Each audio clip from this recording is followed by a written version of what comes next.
अभिषेक करून घेतला, पण या ग्वाल्हेरच्या किल्ल्यावर सुद्धा इंग्रज तिचा पाठलाग करत आले. पुन्हा ग्वाल्हेरचं युद्ध करावं लागलं राणीला.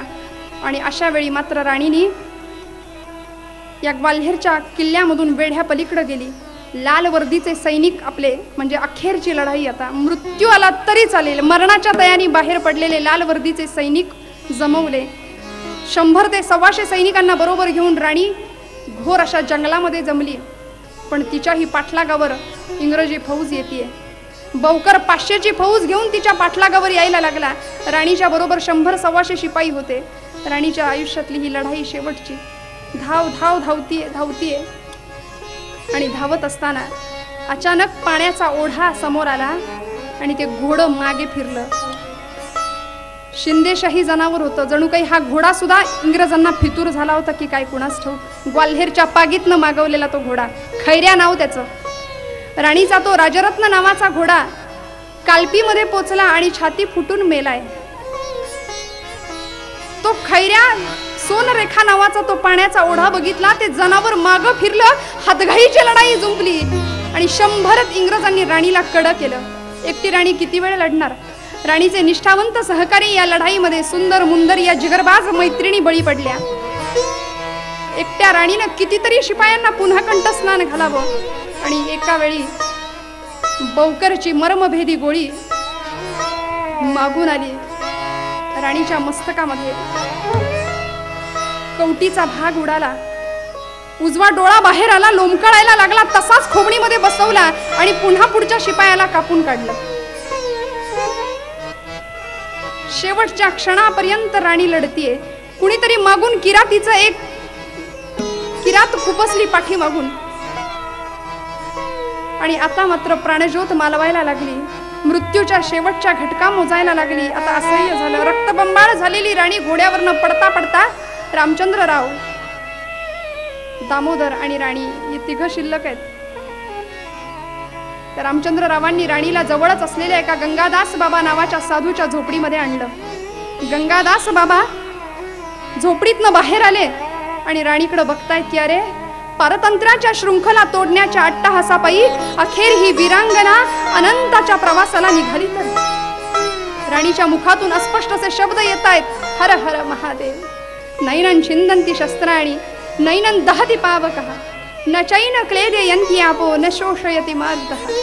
नामस्मरण सुरू आहे आणि अशा वेळी बाबा पाणी, अस्पष्ट असे शब्द ऐकले. गंगादास बाबा धावत गेले, गंगाजल आणलं, राणीच्या मुखामध्ये घातलं. ती तेजस्वी ज्योत पुन्हा वाऱ्याशिवाय फडफडायला लागली. तो दामोदर आर्त विभळतोय, कळबळतोय, आई कडकडून मिठी मारावी आईला. आणि आई आई अगं तुझ्या पोटामध्ये कुणीतरी सुरी खुपसली आहे ग. त्या सुरीचं टोक दामोदराच्या पोटाला टोचत होतं. ते लेकरू विभळतय, कळबळतय, आक्रोश करतय, आई कुणीतरी तुझ्या पोटात सुरी खुपसली आहे ग. राणी सांगते, नाही बाळा, माझ्या पोटात नाही, या भारत मातेच्या पोटामध्ये पारतंत्र्याची सुरी आहे आणि ती तुला काढायची. राणीने सांगितलं, माझ्या दामोदराला सांभाळा आणि शेवटपर्यंत माझ्या या देहाला त्या इंग्रजांचे पापी हात लागता कामा नयेत. खलस्पर्श टाळा विटाळो न काया.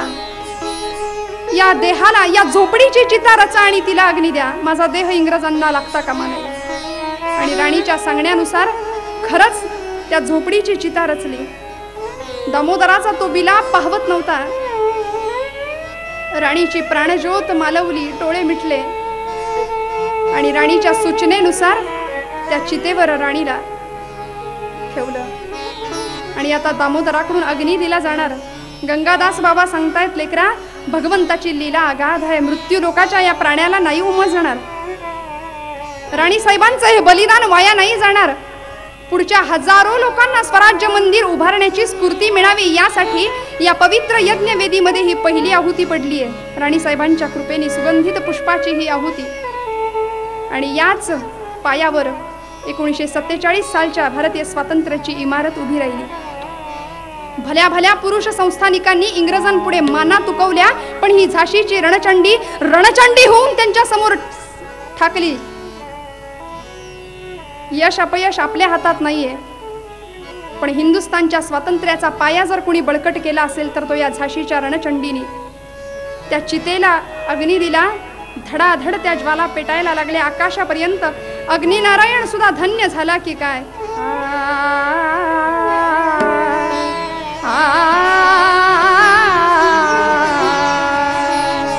धडाडे चिता अग्निला धन्य वाटे, निघे प्राण ज्योती तदा दिव्य वाटे. स्वरूपी मिळे अंबिकेच्या पदाशी, जगी धन्य लक्ष्मी जगी धन्य साशी. जगी धन्य लक्ष्मी जगी धन्य साशी. राणीसाहेब गेल्या. इंग्रजांना वाटलं राणी गेली म्हटल्यानंतर या देशातली स्वातंत्र्याची उर्मी संपून गेली. पण ती पुढे सुभाषचंद्र बोस यांच्या आझाद हिंद सेनेमध्ये राणी लक्ष्मीबाई ही जी पलटण बोसांनी उभी केली, त्यामध्ये पुन्हा एकदा राणी आम्हाला दिसली. हेच देशप्रेम आमच्याही मनात पेरलं जावं. स्वराज्याचं सुराज्य कसं होईल त्यासाठी ते शौर्य, ते धैर्य आणि तो त्याग आम्हालाही समजावा. हे देव पण फुकाफुकी नाही मिळत याची जाणीव आम्हालाही व्हावी. आणि स्त्री मुक्ती जाणीवपूर्वक सांगते, स्त्री मुक्ती स्त्री स्वातंत्र्य या नावाखाली स्वातंत्र्य आणि स्वैराचार या दोन गोष्टी भिन्न आहेत. त्यामुळं भारतीय संस्कृतीचं जतन आमच्याकडून व्हावं. त्या स्वातंत्र्याच्या चौकटीमध्ये राहून आम्ही ते स्वातंत्र्याचं उपभोग घ्यावा आणि त्याचं सुराज्य करावं. ही जबाबदारी आम्हा वारसदारांवर आहे. ही जबाबदारी लक्षात घेऊन असंच कार्य भगवंतांनी आमच्याकडून पार पाडावं. याच अपेक्षेने तुकोबारायांचा हा अभंग भैरवीमध्ये गाते. मस्तकी सहावे टाकिया सिंगार, मस्तकी सहावे टाकिया सिंगार, मस्तकी सहावे टाकिया सिंगार.